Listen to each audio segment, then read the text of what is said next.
Friends, welcome to Biology Made Easy. From the last few videos, we are discussing the different aspects of enzymes. Already we have discussed enzyme classification, its chemistry, then properties, then the mode of enzyme action, the factors affecting. And now in this video, we'll discuss enzyme inhibition. How the inhibitors, they inhibit the function of the enzymes. That we will discuss in this video. Usually, the substrate combines the substrate to give rise to enzyme substrate complex, then the products are formed. But if there will be some inhibitors, they will inhibit this enzyme substrate complex formation. This inhibition is mainly of two types, but we can give also a third type. It is competitive inhibition. It is competitive inhibition, or it may be non-competitive inhibition. But there is a third one, which also we call it is allosteric or feedback inhibition. Allosteric or feedback. So this is very simple. I am discussing first, then we will go to this because they are very important. There are some enzymes. Besides the active site, there is another site which is known as allosteric site. This is the allosteric site. In this allosteric site, there are some modulators are attached.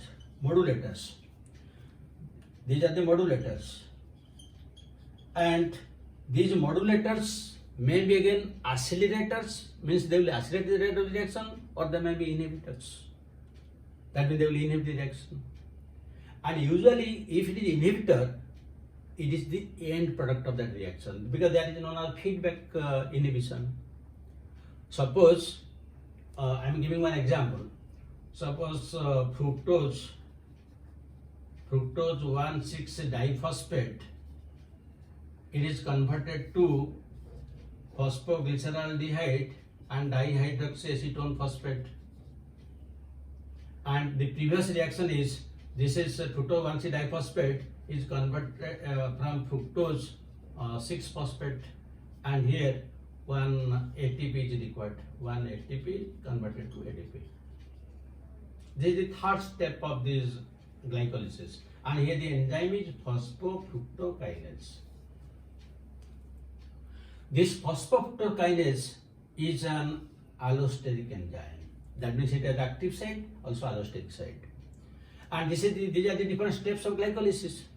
Suppose in glycolysis, then Krebs cycle electron transport system will take place, and then ATP molecules will be synthesized, and they must be utilized. But suppose you take sufficient amount of food, ATP will be liberated, but you are not, simply you are sleeping, you are not reading. The exams are nearer, but simply you are spending your time without much labor. That means ATP molecules will be accumulated in your body. So in that case, further production is not necessary, and somewhere it will stop. So where it will stop? In that case, in case of respiration, this phosphofructokinase is the allosteric enzyme, and this is the product. Now this product will combine with its active site. Now the reaction will stop. There will be no production of pyruvic acid, then no Krebs cycle, no electron transport system, no ATP molecules. Because already you have sufficient ATP molecules. Then when you will again start reading and you will consume energy, then it is always reversible. So again it will be back, and again the reaction will continue. So it is automatic process. This is known as feedback inhibition. But the competitive and non-competitive inhibition, they are again very important for our discussion, and also very important from extension point of view.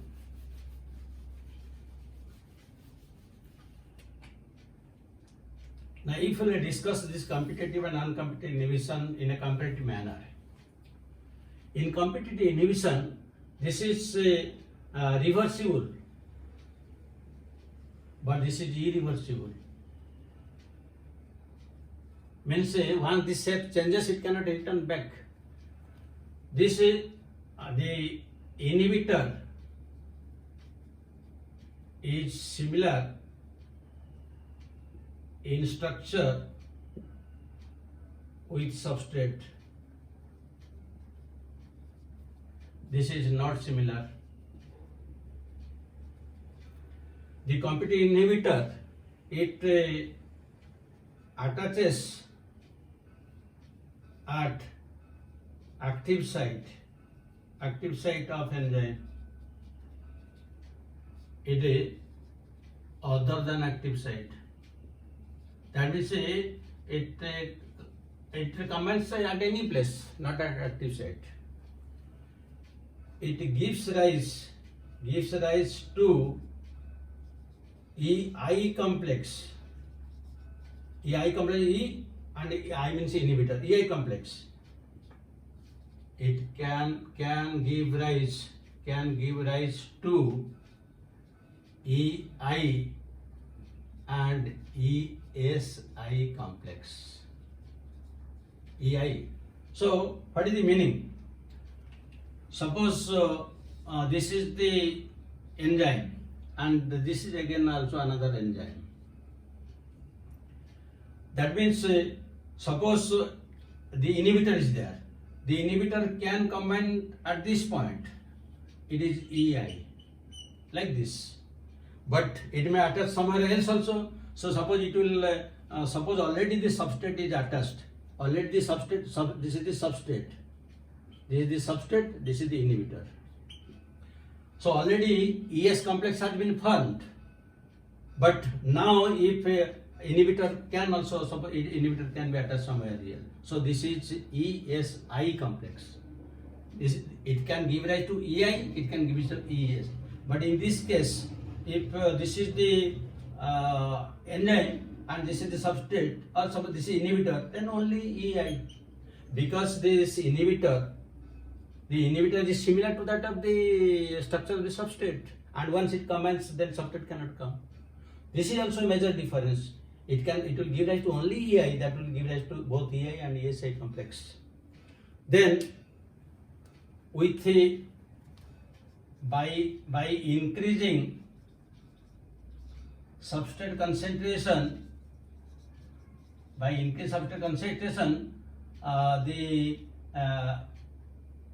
the competitive inhibition decreases.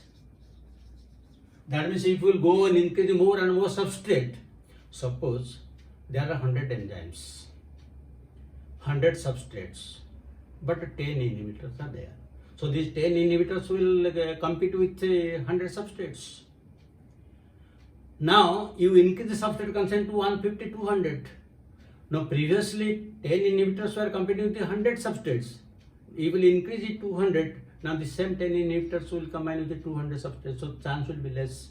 That is the reason by increased substrate concentration, the competitive inhibition decreases. But that will not happen in that case. Because in this case, the shape of the enzyme changes.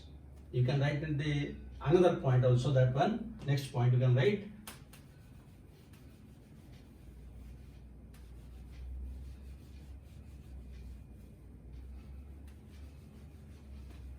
So next point you write, in the competitive inhibition side you write shape of enzyme does not change. Here shape changes. Then another important thing. Now this is more important.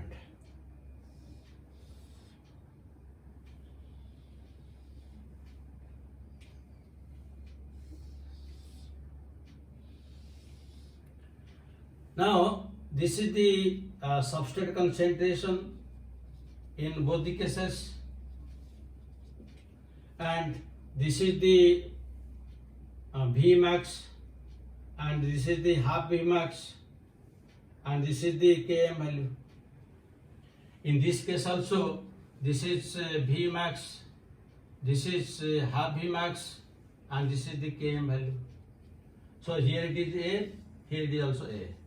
That means this is the rate of the reaction. That means A means rate of reaction without inhibitors. in both cases. Now, let us give some competitive inhibitor. Let us give some competitive inhibitor. So when competitive inhibitor will be given, what will happen? It will compete with the substrate.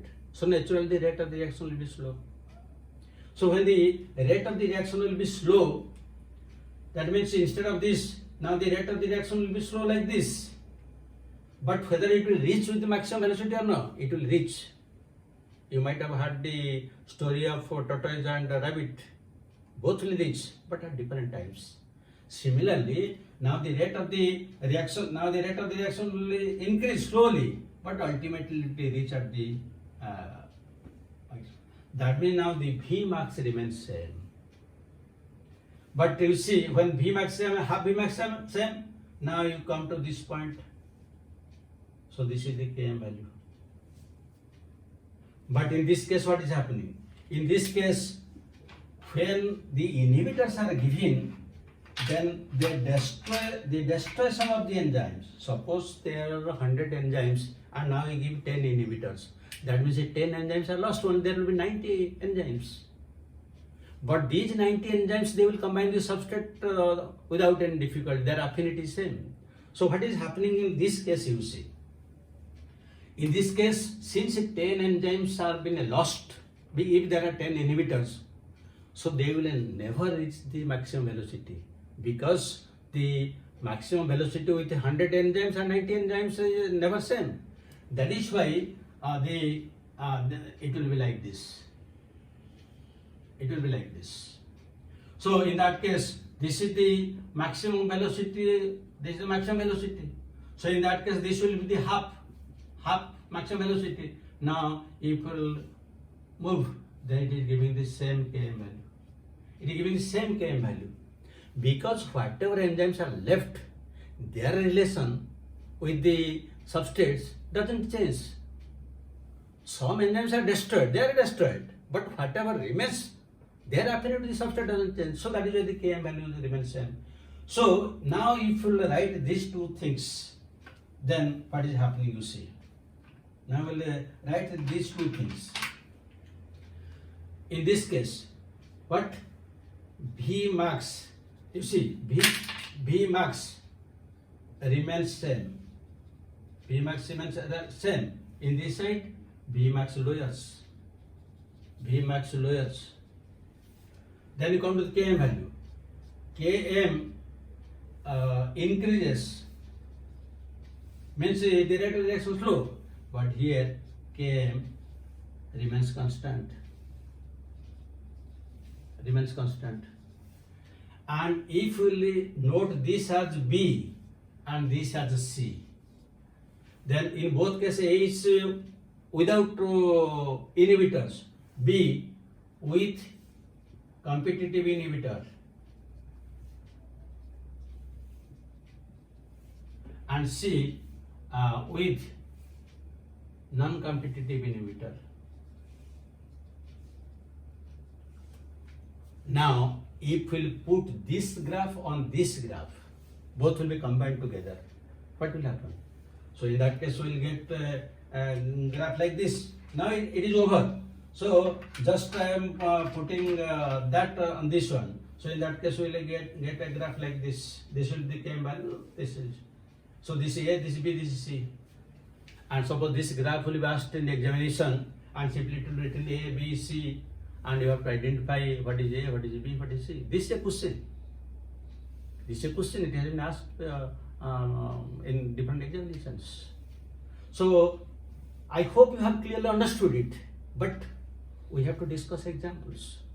What are the examples of these competitive inhibitors? One example is malonate.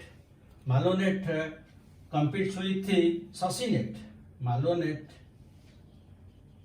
it competes with the succinate because both have similar structures, so the reaction doesn't take place.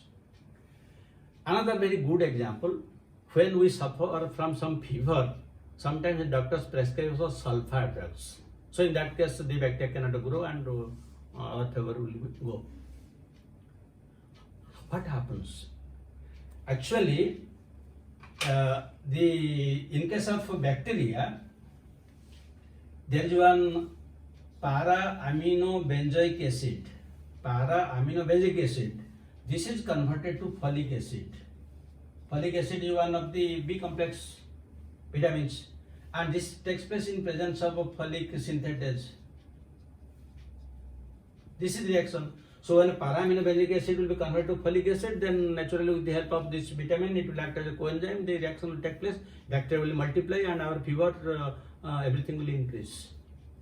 Now, when you are visiting a doctor, suppose the doctor prescribes you some sulfur drug.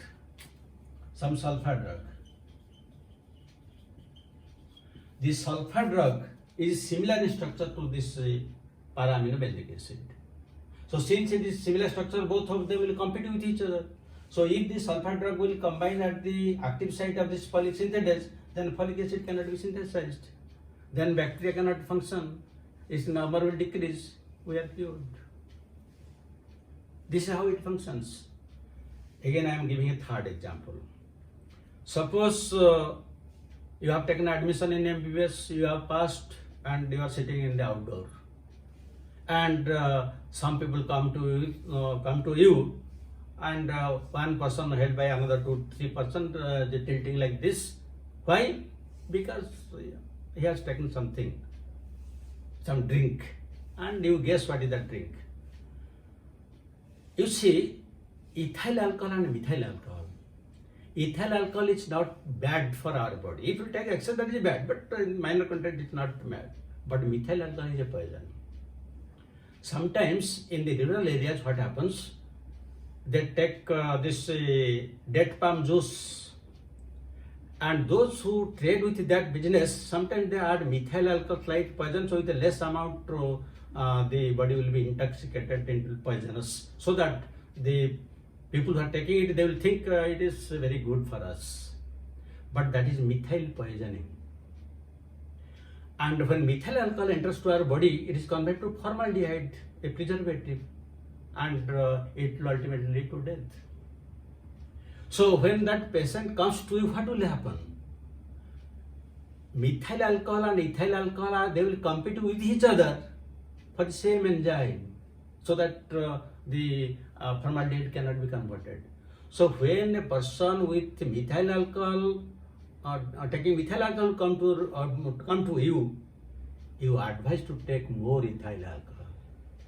So when you will take more ethyl alcohol, that will compete with the methyl alcohol, and formaldehyde will not be formed, and that person will be cured. This is what happens in case of methyl poisoning. Now you come to the case of non-competitive inhibition. In non-competitive inhibition, one of the examples is the heavy metals like mercury and lead. When mercury and heavy metals they attach with the enzyme, they completely destroy the structure of the enzyme. So there will be no enzymatic action. Another second case, cyanide, so potassium cyanide. Potassium cyanide in the electron transport system, last the enzyme is cytochrome oxidase. So that cytochrome oxidase combines with this potassium cyanide and is destroyed. So when that is destroyed, there will be no oxygen uptake, there will be no electron transfer, no ATP production, so it leads to death. That is why we call it cyanide death, due to cyanide. Another example. During the Second World War, it was malathion. Malathion was used as a nerve gas. And due to this malathion or nerve gas, why it is nerve gas? Because it will destroy our nerves. And when the nerves, there will be paralysis and final death. But the malathion which was used as a nerve gas during World War II, we are using it every day. If you ask how, in our rooms during night we are using the different mosquito repellents of different trademarks, and you see that bottle what is written, that mosquito repellents are prepared from malathion, which is a nerve gas. We are using it to disperse the mosquitoes, but we are putting it in the room and closing all the doors and windows, and we are inhaling it every night. That means we are slowly poisoning our body. Because this malathion, it destroys the enzyme acetylcholine esterase. Acetylcholine esterase. This enzyme is very much important for the functioning of our nerves and muscles. When we will inhale that mosquito repellent containing malathion, it will destroy this acetylcholine esterase. And gradually, every night when we are inhaling it, it is disturbing our enzyme acetylcholine esterase. Gradually, it will lead to paralysis. And finally, So, these are the different aspects of this competitive and non-competitive inhibition, which are very important from examination point of view. So, with this, our discussion is over. Then you can take questions.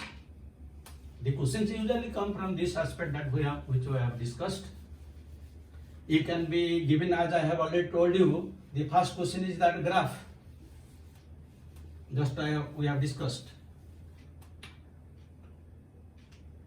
So one question you can take this graph which we have discussed. Graph like this.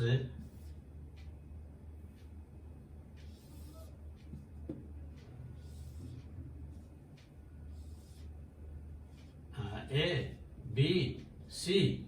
Then what is A, what is B, which is without inhibitor, which is competitive inhibitor. That already we have discussed. That's one question. Then second question you can take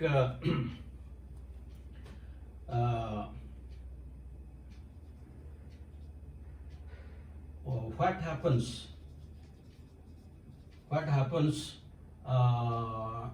to competitive inhibition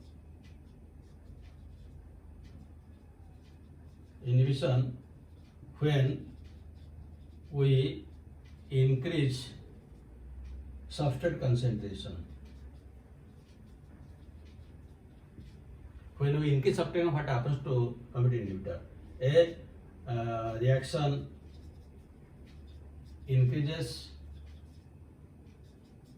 reaction decreases, remains constant, then none of the above. So such type of questions are usually asked in different examinations, and after going through the video, I hope you will learn something, and this is very important from our examination point of view. Thank you very much for watching it. Have a good day.